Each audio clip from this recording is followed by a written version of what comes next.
He releases his best-selling autobiography right here in paperback. Delighted that Rick joins us now. Yeah. We were just watching those videos. Yeah. I mean, we just assume it's all glamour and superstardom. But which was the video you were talking about? Whenever you need somebody, everybody else went to the Canary Islands to shoot, you know, the model and the whole bit and my love interest in it and everything. And I filmed my bit in a studio in North London. Do you know what I mean? So you didn't even get to go to the Canaries? No, it wasn't all glamour, you know. The fuzzy end of the lollipop, I believe they call that, right? I like that.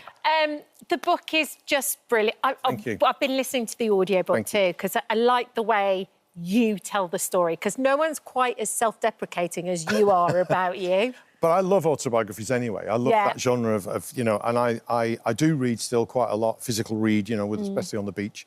But I kind of like it when the person whose story I'm kind of getting into is actually in my ear telling me this stuff. Yeah. So I really wanted to do that part of it. And also a good friend of mine actually does that for a living. So he produced it with me, doing the audio stuff and everything. So we actually had a bit of a laugh and a cry, because he knows me really well. And, you know, it was a great experience to read it again after actually doing it. We've got Freddie Flintoff on tomorrow, who's got his autobiography Coming Home out. And I've just been listening to Freddie tell the story. He's got some stuff going on. Extraordinary. Yeah. And he said exactly the same thing, though. One of the most interesting and engaging parts of the book is reading it himself and going back over those stories. Because you wrote it a long time ago. Yeah, but to actually re-record it and then hear what you wrote about yourself. Having to actually get those words out in an audio way. Because also there's a bit of performance in it. Yeah, you can't just read it to yourself like you're reading something in the kitchen. You have to go for it a bit. And, yeah, there was moments where I did struggle and stumble a little bit. And I also had a good laugh doing it again, which I know is a bit like, get me. But it was things that really cracked me up at the time. Yeah. And obviously doing the book, but then actually doing the audiobook as well. But I think I still love reading a book. I love reading a physical book. And we were on holiday just recently, and most people are kind of on an iPad or a phone or what have you. I'm all for it. Marvellous. Kindle, love it. But there's something about getting hold of the physical book. Yeah. And I'll do that naughty thing where I turn the page over and then leave it on the thing, go and get a drink, come back. You know, I love all that. So, smashing. Yeah. But you are so incredibly honest in it as well. Yeah. Was that like a conscious decision that you're like, right, if I'm going to do it, I'm going to do it properly? Totally. I think, obviously, you know, looking at those videos there, yes, it's all pop and shiny and lovely. But I think the reason most people end up getting on a stage is not always the music. I think there's other things that push that. And I kind of basically wanted to get out of the life that I had as a kid. It wasn't awful, it wasn't terrible, but there were a few moments in it that I just thought, this isn't for me. I want to change the way I live my life.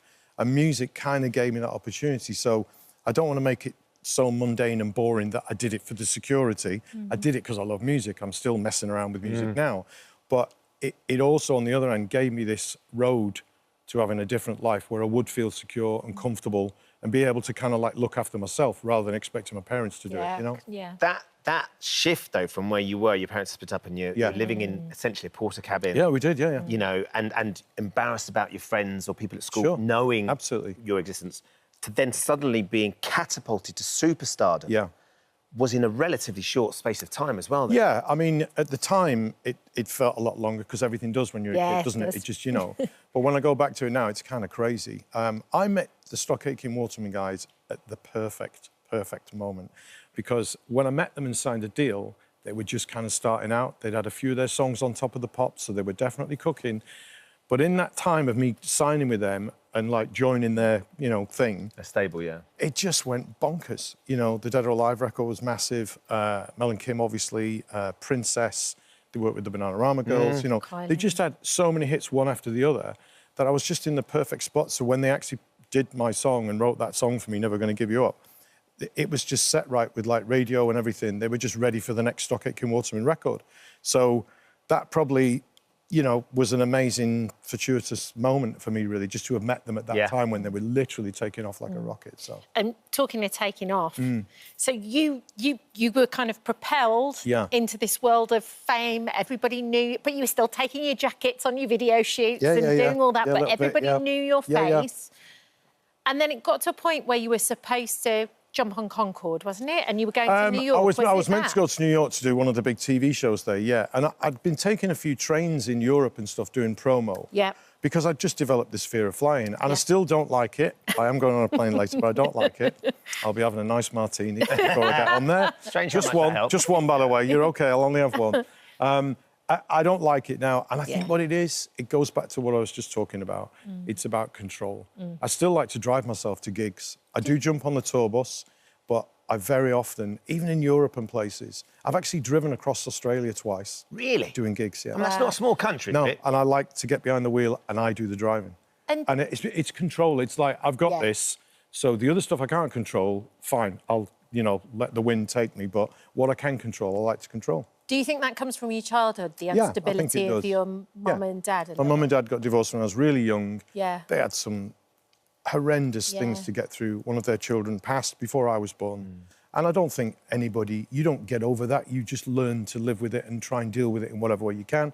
But it was incredibly difficult, I think. And I feel that kind of overshadowed my upbringing in that house, I think, a little bit. And I'm not, you know, I've talked to my brothers and sister, I'm the youngest, about that a lot in there.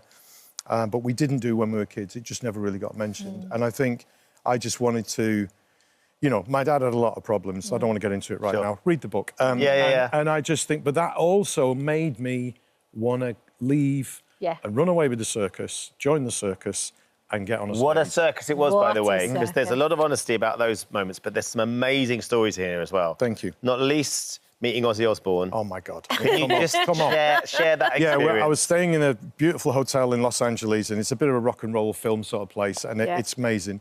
So they had a tiny bar back in the day, right in the reception area. So I was in there just getting a drink, waiting for a taxi. And I'm looking and I'm thinking, that is Ozzy Osbourne. I couldn't meet his eye or anything. And I'm not going to do the accent, but he kind of leaned over. He was having a drink back then, you know, and he leaned over and he kind of said to me, "You're that, what's his name, kid?" And I went, "Yeah." He said, "Are you gigging?" And I said, "No, we haven't started touring yet." He said, "Well, if you need to put a band together, I've worked with all the best players in the world," which he has, to be fair. Yes, he absolutely has. And I'm like, what is happening? Is this happening? I'm like pinching myself. Is this happening? And then his amazing, gorgeous wife, Sharon, clips him round the back of the ear and sort of says, "Shut up, leave him alone. He's a nice lad." A nice lad, by the way. He's a nice lad. He doesn't want your tattooed monsters playing with you know. So I was kind of like, hang on a second, Ozzy Osbourne's almost put a band together for me, and now Sharon's just kind of nixed that one. So, but just, and I think every now and again you would in that bubble that I was in for those few years, you'd come across situations and people that, to be honest, also I wouldn't have thought he'd even give me the time of day or even knew who I was. Yeah. But he was totally the opposite of that. I think that's... I mean, obviously, sadly lost Ozzy recently, but it's a real reflection of sort of the image you have of somebody, but actually who they... Because both he and Sharon as a couple were just extraordinary. I mean, obviously, you know, and we know a bit about his life story. He's definitely had some moments, right? And he's had some ups and downs and everything.